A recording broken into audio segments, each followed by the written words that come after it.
मैं मधुमिता आज आपके समक्ष राजेश चंद्रानी मदनलाल जैन द्वारा लिखी गई धारावाहिक कहानी शिखा को लेकर आपके समक्ष उपस्थित हुई हूँ। तो आइए सुनिए शिखा का प्रथम अंक। मैंने उस लड़की से विवाह किया था जिसे मेरे लिए मेरे पिताजी एवं माँ ने चुना था। विवाह उपरांत शुरू में मुझे ऐसा लगता था कि अगर मेरे पालकों ने मुझे स्वयं चयन का अवसर दिया होता तो कदाचित मैं अपनी पत्नी होने का सौभाग्य किसी अन्य लड़की को देता। यद्यपि मेरा विवाह मेरी अनिच्छा से हुआ था तो भी मुझे अपने परिवार के सदस्यों विशेषकर माँ, पिता, बड़े भाई बहन की इच्छा को मान देने वाली अपनी पारिवारिक परिपाटी निभानी थी। जैसे उस समय सभी निभाया करते वैसे मैंने भी अपना दाम्पत्य जीवन निभाना आरंभ कर दिया था। फिर भी मेरे मन में एक टीस अवश्य रही थी। काश मैं मुझे प्यार करने वाली किसी लड़की से विवाह कर सकता। फिर अपनी पत्नी के मेरे प्रति आदर एवं मेरी सेवा एवं समर्पण वाले भाव को अनुभव करते हुए मुझे उससे प्यार हो गया था।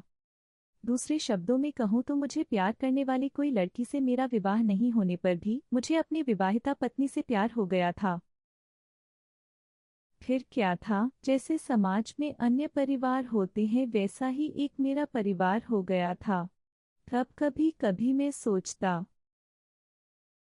यह ठीक ही हुआ अगर किसी से मैं प्यार में पड़ा होता और उससे मेरा विवाह हुआ होता तो सदा मुझे उससे चाहे अनचाहे प्यार जताते दिखना होता। उसके मन में मेरे लिए प्यार तो होता मगर शायद ऐसा नहीं होता जैसे मेरी पत्नी के मन में मेरे लिए था। मेरी पत्नी के मन में मैंने मेरे लिए प्यार से भी अधिक श्रद्धा होना अनुभव किया था। हमारे 3 बच्चे हुए थे। यथा प्रकार पत्नी और मैंने उनका लालन पालन किया था। समय बीतता गया। हमारे बच्चे पढ़ लिख गए। बच्चों ने हमेशा अपनी माँ और मुझे परिवार के प्रति समर्पित भाव से काम एवं उनकी सुविधाओं की चिंता में लगा देखा था। इससे बच्चों में संस्कार भी अच्छे आ गए। वे हमें बहुत चाहते एवं हमारा आदर भी करते थे। वे योग्य हुए, उनका विवाह हुआ तो बेटियां ससुराल चली गईं। बेटे ने जिसे वह प्यार करता था उसे हमारी बहू के रूप में परिवार का हिस्सा बना दिया था। फिर 5 वर्ष बीत गए थे। हमारा एक लाडला पोता और एक सुंदर पोती हो गई। कुछ समय बेटे एवं मेरी नौकरी एक ही स्थान पर रही थी। तब हमें पोते पोती को खिलाने लाड़ दुलार करने का सुख मिल गया। फिर मेरी सेवानिवृत्ति को 2 वर्ष रही तब मुझे प्रोन्नति मिली एवं मेरा स्थानांतरण नोएडा हो गया। यहाँ मैं और मेरी पत्नी पोते पोतियों से दूर होने की उदासी अपने अपने मन में लिए आए थे। अब अपने जीवन में सब कुछ देख लिया, इस संतुष्टि का स्थायी भाव ग्रहण करके मेरी पत्नी अपना परलोक सुधारने के लिए धर्म एवं प्रभु शरण में अधिक रहने लगी थी। मेरे लिए भी यही करना अपेक्षित एवं उचित होता।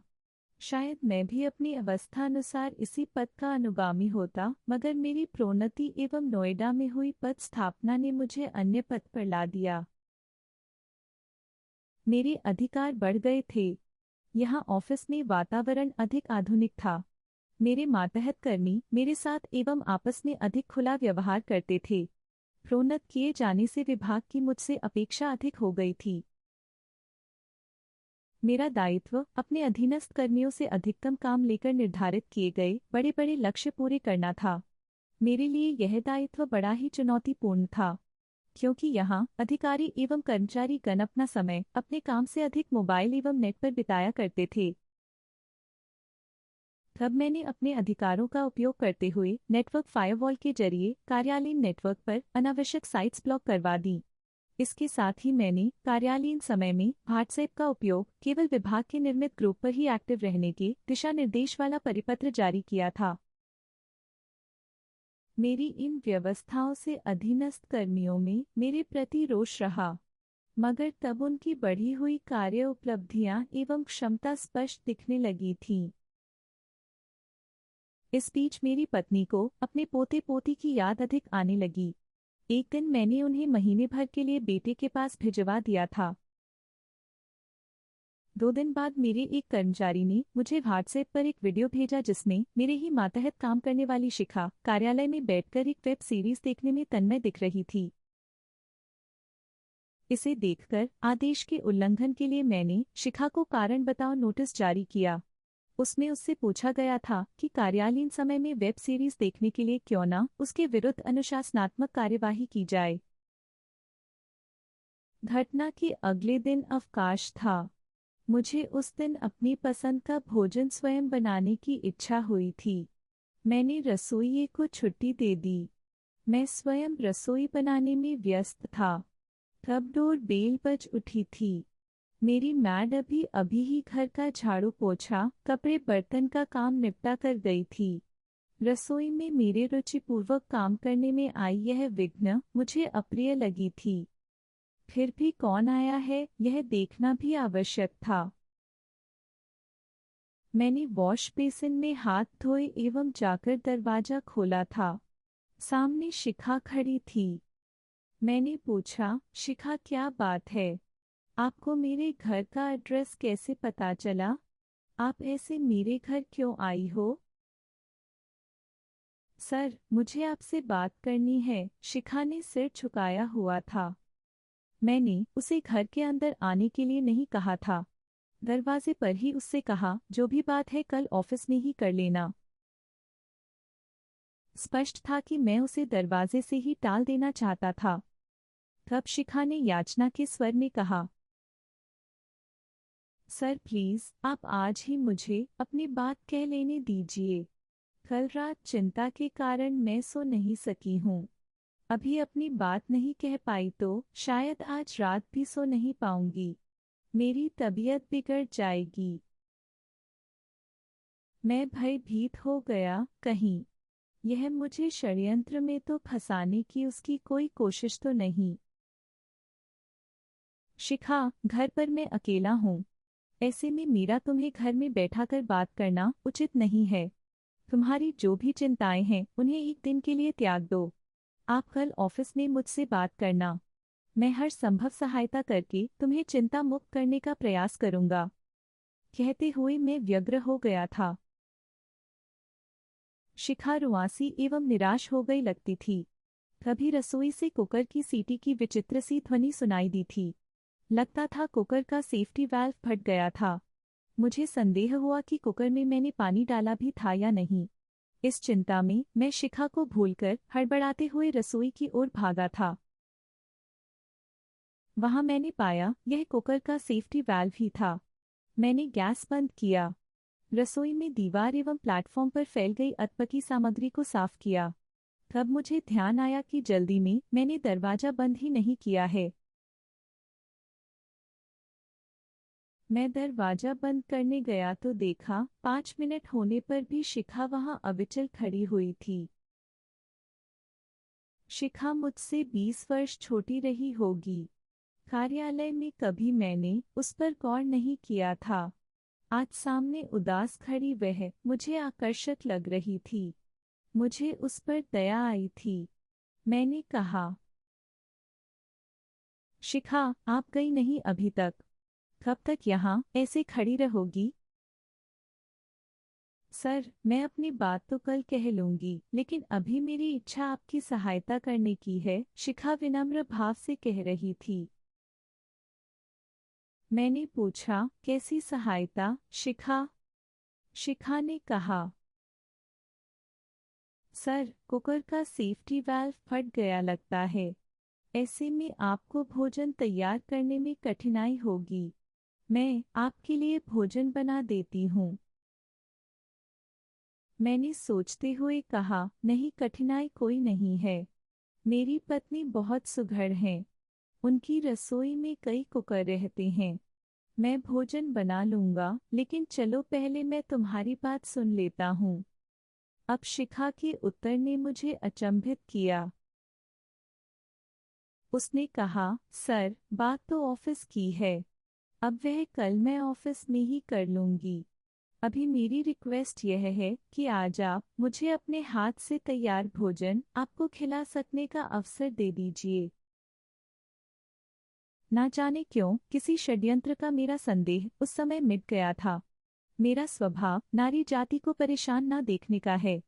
मैंने शिखा की प्रसन्नता समझते हुए उसे अनुमति दे दी। मेरी अनुमति से उसने अपने चरण मेरे घर में रखकर कदम रसोई की तरफ बढ़ा दिए थे। ऐसा होते ही मेरे मन में दूसरी चिंता उठ खड़ी हुई थी। मेरे सोने अकेले घर में शिखा के साथ होने की बात मुझे पत्नी से छुपानी या बता देनी होगी। छुपाना तो ठीक नहीं था, तब परेशानी यह थी कि यह सब मैं उनसे क्या कहकर उनसे बताऊंगा। मैं इस दुविधा में था। तभी किचन से शिखा की आवाज आई। वह पूछ रही थी, सर कुछ विशेष खाने की इच्छा है आपकी? मैंने रसोई में गए बिना ही कह दिया था, नहीं, उपलब्ध सामग्री में जो आप उचित समझे वह बना लीजिए। और हाँ, आप भी यही खा सकें इतना बना लीजिए। कहकर मैं चुप हो गया था। शिखा ने फिर कुछ नहीं कहा।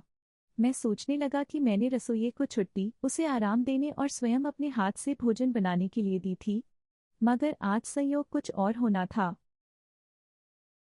मुझे भोजन शिखा के हाथ का मिलना था। तब मेरा ध्यान अपनी पत्नी को कही जाने वाली चिंता पर पुनः चला गया था। मैंने उचित समझा कि बिना लाग लपेट के जो सच है वही मैं उन्हें बता दूंगा। हमारा कम नहीं 35 वर्ष का परस्पर कर्तव्यपरायण साथ रहा था। पत्नी को इस सब में कोई संदेह क्यों होगा? शिखा को 1 घंटा लगा था। इस बीच शिखा किचन में ही रही थी। मैंने भी शिखा के होते तक किचन में नहीं जाने का निश्चय कर रखा था। मैंने सामने के दरवाजे भी खुले ही रहने दिए थे। अब मुझे अपनी नहीं शिखा की चिंता थी। अगर कोई देख लेगा तो वह शिखा के यहाँ होने से उस पर व्यर्थ का संदेह कर सकता था। जो भी हो, शिखा मेरी मातहत कार्यरत थी। कार्यालयीन कार्यों के दायित्वों की पूर्ति की अपेक्षा के साथ ही किसी भी मातहत कर्मी से मेरा उन्हें लेकर पिता या बड़े भाई की तरह चिंता रखने का अपना दायित्व बोध याद रहता था। शिखा अब अपना बनाया भोजन डाइनिंग टेबल पर लगा रही थी। फिर उसने मुझे टेबल पर आने के लिए कहा था। मैं टेबल पर गया था। मैंने देखा व्यवस्थित ढंग से पालक पूरी, बूंदी का रायता, बेसन के चीले एवं मीठे चावल सलाद सहित टेबल पर सजे हुए थे। मेरे आग्रह करने पर शिखा मेरे सामने बैठ गई थी। फिर हम दोनों ने मौन रहकर भोजन ग्रहण किया था। आज अपने हाथ से मैं जो तैयार करके खाने की सोच रहा था, मुझे उससे अत्यंत अधिक स्वादिष्ट भोजन खाने मिला था। भोजन करने के बाद शिखा ने ही जूठे प्लेट्स, गिलास आदि यूटिलिटी की सिंक में रख दिए थे। उसने बच गई सामग्री भी फ्रिज में रख दी थी। यह सब करता देख मुझे शिखा में सुघ्रता मेरी पत्नी जैसी ही लगी थी। मैं जब सोच रहा था कि अनकहे ही कोई बात कैसे कह दी जाती है, यह कला शिखा में अच्छी तरह से विद्यमान है। तब शिखा ने मुझसे कहा था, सर मुझे देर हो गई है, अब मैं जाऊंगी। मैंने धन्यवाद कहने की औपचारिकता नहीं की थी, मैं केवल मुस्कुरा दिया था। तब विचित्र संयोग हुआ। जब खुले दरवाजे से शिखा निकल रही थी तभी दरवाजे पर मेरी छोटी बेटी राशि का अचानक बिना किसी पूर्व सूचना के आगमन हुआ था। प्रथम भाग समाप्त।